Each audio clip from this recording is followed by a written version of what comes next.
سب سے پہلے جو انسان نکلے گا وہ محمد مصطفیٰ ہوگا صلی اللہ علیہ وسلم۔ اور آپ نے فرمایا بیدی لواء الحمد ولا فخرا، قیامت کا دن ہوگا، ساری انسانیت ہوگی وہاں موجود، آدم علیہ السلام سے لے کر محمد مصطفیٰ علیہ السلام تک، وہاں ابراہیم بھی موجود، عیسیٰ بھی موجود، موسیٰ بھی موجود علیہم الصلوات والتسلیمات، سارے انبیاء موجود ہیں۔ میرے پیغمبر نے فرمایا ایک جھنڈا ہوگا جو میرے ہاتھ میں ہوگا، اور آپ نے فرمایا اس جھنڈے کے نیچے آدم سے لے کر آخری تک سارے انبیاء اس جھنڈے کے نیچے ہوں گے اور جھنڈا میرے ہاتھ میں ہوگا۔ کیا شان ہے کہ جھنڈا اٹھائیں گے تو انبیاء نیچے آئیں گے اور اللہ ان کو اپنے نبی کو عزت دکھلائے گا۔ میدان محشر میں سب پریشان حال ہوں گے اور آئیں گے آدم علیہ السلام کے پاس کہ آپ اللہ سے سفارش کریں، اللہ ہمارا حساب لے۔ کہیں گے لست ہناکم، آج آدم کی مجال نہیں ہے کہ وہ یہاں سفارش کر سکے۔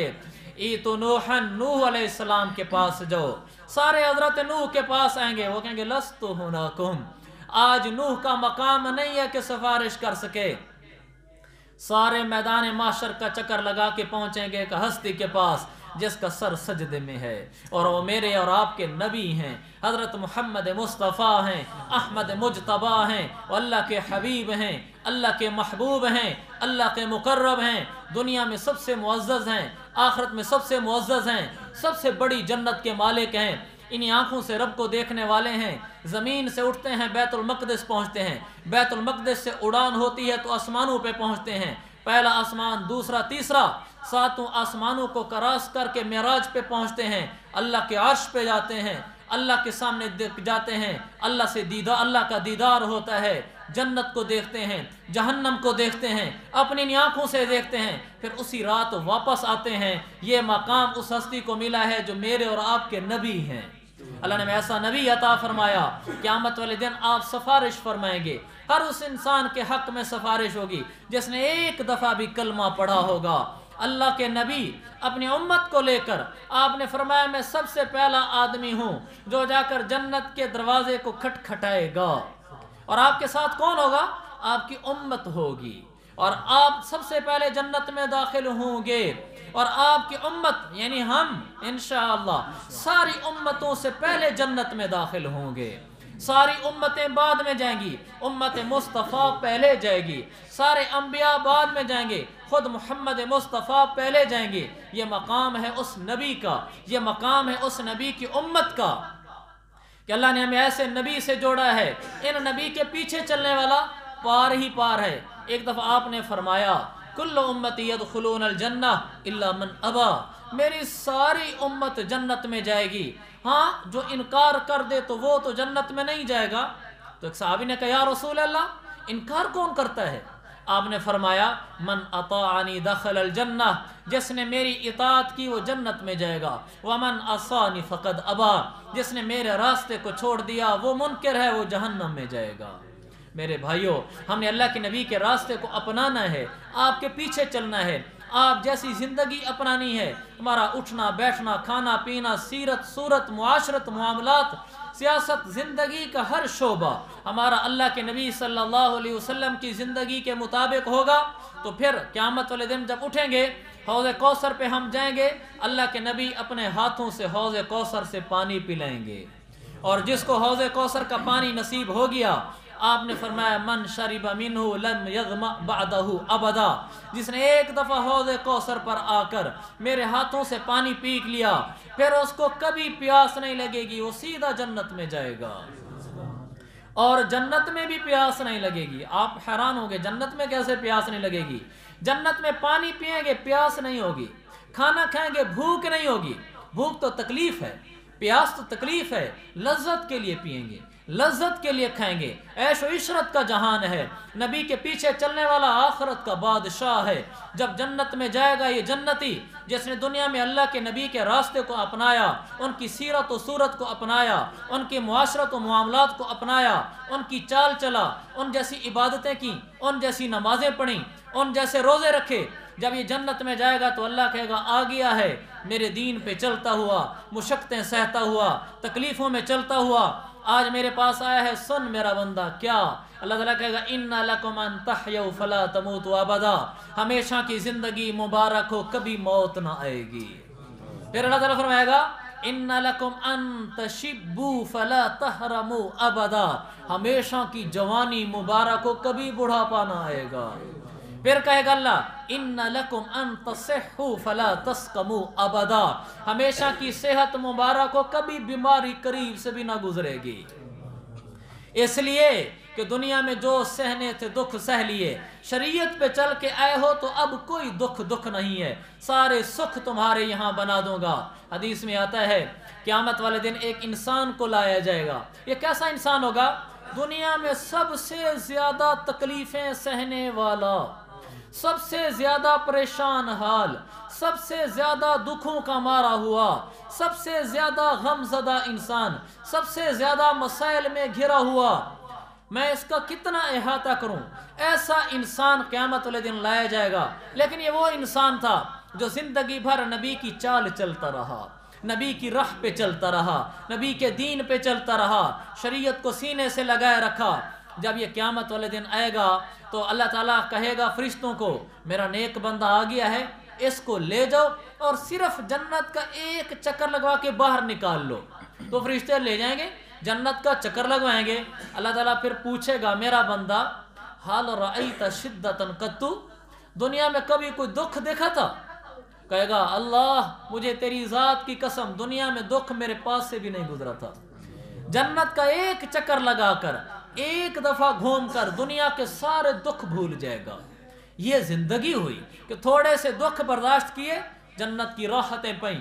یہ تو کوئی زندگی نہ ہوئی کہ دنیا میں اپنے خواہشیں پوری کی، کبھی نماز چھوڑی، کبھی گرمیوں کا روزہ چھوڑا، کبھی معاملہ غلط کیا، کبھی ماں سے لڑ پڑا، کبھی بہن بھائی کے گھر آنا جانا بند کر دیا، کبھی سود کا معاملہ کیا، کبھی آنکھوں سے غلط دیکھا، کبھی کسی کے ساتھ دھوکہ کیا، کبھی رشتہ داروں کے ساتھ تعلقات ختم کیے، تھوڑے دن کے اپنے جذبات پورے کیے اور عیش کی زندگی گزار لی کہ صبح نماز کے لیے نہیں اٹھا، گرمیوں میں بھوکا نہیں رہا، کھاتا پیتا رہا، روزے نہیں رکھے، چند دن کی لذت والی زندگی گزار کے جب پہنچے گا آخرت میں اللہ کے پاس، تو ایسا انسان آخرت میں ایک اللہ کے پاس پہنچے گا جس نے دنیا میں سب سے زیادہ راحت دیکھی ہوگی۔ یہ تو کچھ بھی نہیں ہے۔ اللہ تعالیٰ کہے گا فرشتوں کو لے جاؤ جہنم میں، ایک غوطہ لگواؤ اس کو، تو ایک غوطہ لگوا کے باہر نکالیں گے۔ اللہ کہے گا اس بندے سے حل مر بک نعیم قط، میرا بندہ بتا دنیا میں کوئی عیش دیکھی تھی؟ کہ اللہ مجھے تیری ذات کی قسم دنیا میں نے کوئی راحت دیکھی بھی نہیں تھی۔ دنیا کی ساری راحتیں جہنم کا ایک جھٹکا بھلا دیں گی، ایک جہنم کا ہوتا دنیا کے سب عیش و عشرت کو بھلا دے گا۔ یہ بھی کوئی زندگی ہے؟ چند روز کی راحت دیکھ لی، جہنم رسید ہو گئے۔ اور کیسی جہنم ہے؟ ایسے بڑے بڑے سانپ ہیں، 30 دن کی مسافت چلو، 1 مہینے کی تو سانپ کی لمبائی ختم ہوتی ہے۔ بھلا کون اس کو برداشت کر سکتا ہے؟ کوئی نہیں برداشت کر سکتا۔ میرے عزیزو، مرنے کے بعد ایک جہان ہے، مرنے کے بعد ایک زندگی ہے، وہ زندگی ہم سب نے فیس کرنی ہے، اس سے کوئی بچ نہیں سکتا۔ اللہ قیامت والے دن کہے گا این المفر، آج بھاگنا چاہتا ہے تو کہاں بھاگ سکتا ہے؟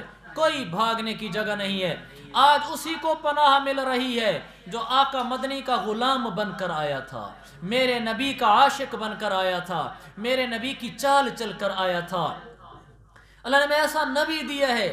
آپ جس وقت دنیا میں پیدا ہو رہے ہیں، عثمان بن ابی العاص کی والدہ کہتی ہیں میں اس کمرے میں موجود تھی جس کمرے میں آقا مدنی کی ولادت ہوئی ہے، کہ جب آپ پیدا ہوئے ما من شیء الا نور فی البیت، آپ کی جس کمرے میں ولادت ہوئی پورا کمرہ روشنی سے بھر گیا تھا۔ اور پھر سیرت ابن ہشام کے مطابق میرے پیغمبر جب دنیا میں تشریف لائے والدہ مطہرہ کے بطن مبارک سے، آپ باہر آتے ہی سب سے پہلے آپ نے سجدہ کیا ہے، آپ نے سر زمین پہ رکھا ہے۔ یہ میرے نبی ہیں جو دنیا میں آئے ہیں تو اس شان کے ساتھ آئے ہیں۔ اور جب آپ پیدا ہوئے ہیں، عثمان ابن ابی العاص کی والدہ کہتی ہیں میں کمرے سے باہر نکل کر دیکھتی ہوں چاند کے ستارے نیچے آ چکے ہیں، مجھے ایسے لگتا تھا لا یقعن علیہ، یہ نیچے اتنے آ چکے ہیں کہ ابھی میرے اوپر گر جائیں گے۔ وہ آقا کے دیدار کو آئے ہوئے تھے، آقا کی زیارت کو آئے ہوئے تھے، یہ ہستی دنیا میں تشریف لائی ہے۔ اور آخرت کا مقام تو میں نے بتایا کہ جب سارے انبیاء کے پاس لوگ ہو کے آ جائیں گے، پھر ایک ہستی کے پاس پہنچیں گے. وہ کون ہستی ہے؟ میرے اور آپ کے نبی ہیں. اللہ ان کو کہے گا میرا نبی ارفع راسک، سجدے سے سر اٹھا، آج سل تعطا، مانگ آج رب عطا کرے گا. اشفع تشفع، لوگوں کے سر پہ ہاتھ رکھ، میں جہنمیوں سے نکال کے جنتیوں کے صف میں کھڑا کر دوں گا. میرا پیغمبر تو آج زبان سے بول، میں وہ تمہیں عطا کر دوں گا. ساری دنیا میرے نبی کی عزت کو دیکھے گی. آپ حوض کوثر پلا رہے ہیں، سب دیکھ رہے ہیں. اور آپ کو مقام محمود مل رہا ہے، سب دیکھ رہے ہیں. اور آپ صلی اللہ علیہ وسلم سفارشیں کر کے جہنمیوں کی فہرست سے نکال کر جنتیوں کے صف میں کھڑا کر رہے ہیں، سب دیکھ رہے ہیں. ایسے نبی کی غلامی میں دنیا بھی اچھی ہے اور آخرت بھی اچھی ہے. ہم نے اس نبی کے پیچھے چلنا ہے. اس نبی کے پیچھے چلنے میں جہاں نماز ان جیسی، روزہ ان جیسا، زکوٰۃ ان جیسی، عبادات ان جیسی، وہاں معاشرت بھی ان جیسی رکھنی ہے. میرے نبی کا بول کیا تھا، میرے نبی کے اخلاق کیا تھے؟ آپ کسی رشتہ دار سے روٹھے ہوئے نہیں تھے. اور آپ نے بتایا وصل الارحام تدخل الجنت بسلام. میرے امتیو، تم دنیا سے اس حال میں قبر میں آ جانا کہ تم کسی رشتہ دار سے روٹھے ہوئے نہیں ہو، تم کسی سے ناراض نہیں ہو، تمہارا کسی کے گھر آنا جانا بند نہیں ہے، سب کے ساتھ تمہارا بول چال ہے، آنا جانا ہے. جب آخرت میں میرے پاس آؤ گے تدخل الجنت بسلام، میں تمہیں سیدھا جنت میں پہنچا دوں گا. اگر رشتہ داریاں جوڑ کر آئے تو جنت میں بھیجوں گا، اور اگر رشتہ داری توڑ کر آئے، بخاری کی روایت، لا يدخل الجنت قاطع، جو رشتہ داری توڑ کر یہاں سے قبر میں پہنچتا ہے تو وہ جہنم میں جاتا ہے، جنت میں نہیں جاتا. تو میرے عزیزو، میرے نبی کی زندگی کا ایک بڑا پہلو ہے کہ ہم کسی رشتہ دار سے روٹھے ہوئے نہ ہوں، ہماری کسی سے ان بن نہ ہو، بلا ہمارا رشتہ دار ہمارے ساتھ ظالم ہو. آپ نے پوچھا صلی اللہ علیہ وسلم نے صحابہ سے، سب سے اونچا صدقہ کیا ہے؟ صحابہ خاموش. آپ نے فرمایا تیرا سب سے اونچا صدقہ وہ ہے علی ذی الرحم الکاشح، تیرا وہ رشتہ دار جو تیرا دشمن ہی نہیں، شدید دشمن ہے، اور تو اس کی غربت کو دیکھ کر اس پہ مال خرچ کرتا ہے، یہ نہیں دیکھتا کہ اس نے میرے ساتھ زیادتیاں کی ہیں. یہ کائنات کا افضل ترین صدقہ ہے. صحابی ہے کہ یا رسول اللہ ایسا عمل بتا دو جنت میں لے جائے، جہنم سے بچا لے. آپ نے فرمائے اعمال، اس میں آپ نے فرمایا والفیع علی ذی الرحم ظالم، اپنے اس رشتہ دار کے ساتھ اچھے سلوک سے چلتے رہنا جو تیرا رشتہ دار تیرے ساتھ زیادتیاں کرتا ہے. اس کے گھر آنے جانے بند نہ کرنا، اس سے تعلق جوڑے رکھنا.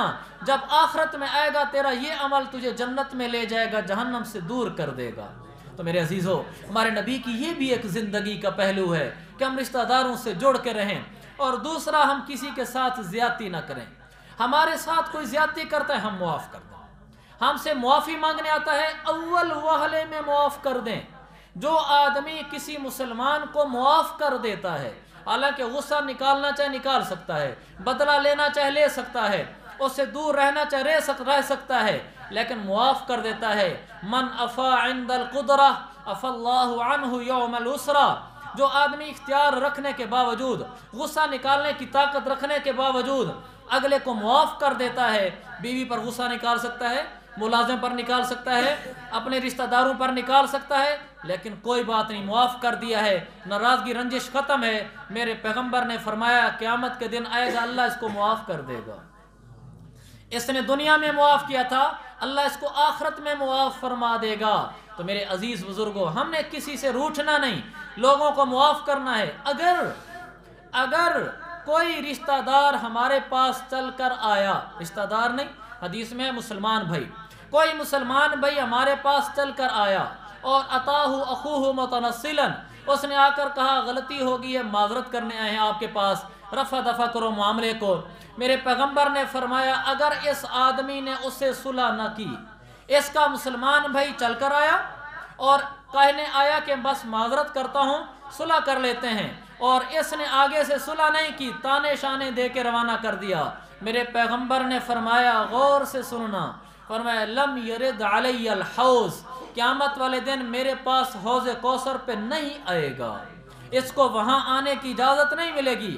جیسے اس کا مسلمان بھائی میرا امتی اس کے پاس چل کر آیا تھا اور اس نے اس کو خالی دھتکار دیا تھا، اپنے پاس نہیں قبول کیا تھا، جب یہ قیامت والے دن میرے پاس حوض کوثر پہ آئے گا تو میں بھی قبول نہیں کروں گا، میں بھی اس کو یہاں سے پیچھے کر دوں گا۔ میرے بھائیوں، جو ہمارے پاس چل کر آئے ہم اس کے عذر کو قبول کریں، سب کے ساتھ صلح رکھیں، کسی رشتہ دار کے ساتھ، کسی مسلمان بھائی کے ساتھ میرا جھگڑا نہ ہو، میری انبن نہ ہو۔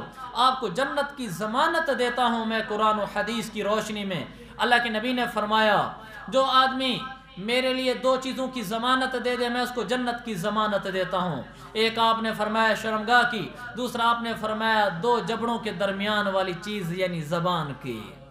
زبان ہم کسی کو تانا نہ دیں۔ گھروں میں شادیاں ہو کر آتی ہیں، سسر ساس چھریاں لے کر بیٹھے ہوتے ہیں بہو کے لیے، ہر وقت تانا، ہر وقت تانا، نندیں بھابھی کو دے رہی ہوتی ہیں، شوہر بیوی کو تانے دے رہا ہوتا ہے۔ یہ زبان کا بول جب ترش ہو جاتا ہے جنت والوں سے نکال کے جہنم والوں میں انسان کو ڈال دیتا ہے، صحیح مسلم کی حدیث ہے۔ اور زبان کا بول جب میٹھا ہو جاتا ہے، اگلے کے ساتھ پیار سے بولتا ہے، مستدرک حاکم کی حدیث ہے، اللہ جنت کے شیش محل عطا فرماتا ہے، میٹھے بول کے اوپر شیش محل عطا فرماتا ہے۔ ہمارا بول میٹھا ہو، ہمارا بول میٹھا ہو، ہمارا بول ہر بیوی کے ساتھ، بہو کے ساتھ اور بیٹی کے ساتھ، شاگرد کے ساتھ، ماتات کے ساتھ، ملازم کے ساتھ، ہمارا بول سب کے ساتھ میٹھا ہو اور پیار والا ہو، جنت مبارک ہو۔ اللہ تعالیٰ مجھے بھی اچھے بول والا بنائے، میٹھے بول والا بنائے، رشتہ داروں کے ساتھ جڑ کر چلنے والا بنائے، اور اپنے نبی پاک کا عشق نصیب فرمائے۔ کیونکہ 25-30 منٹ میں تو ہو ہی کچھ نہیں سکتا تھا، جو بے ربط آیا وہ میں نے عرض کر دیا، گھنٹہ ہوتا تو ہم بھی کچھ بولتے، آپ بھی کچھ سنتے۔ یہی پیغام یہاں سے لے کر چلے جاؤ، میں بھی اور آپ بھی، کہ اگر ہم کسی رشتہ دار سے روٹھے ہوئے ہیں تو آج سے ہماری صلح ہے۔ ہم سے کوئی معذرت کرنے آئے گا تو ہم اس کو معاف کر دیں گے، ہم کسی سے ناراض نہیں ہوں گے۔ ہم سخت بول بول کر بیوی کو، بیٹے کو، اولاد کو، بھابھی کو، کسی کو ہم تکلیف نہیں دیں گے، ہم نرم بول بولیں گے۔ جنت کے شیش محل مبارک ہوں۔ اللہ تعالی ہم سب کو شریعت پہ عمل کرنے کی توفیق عطا فرمائے۔ وآخر دعوانا ان الحمد للہ رب العالمین۔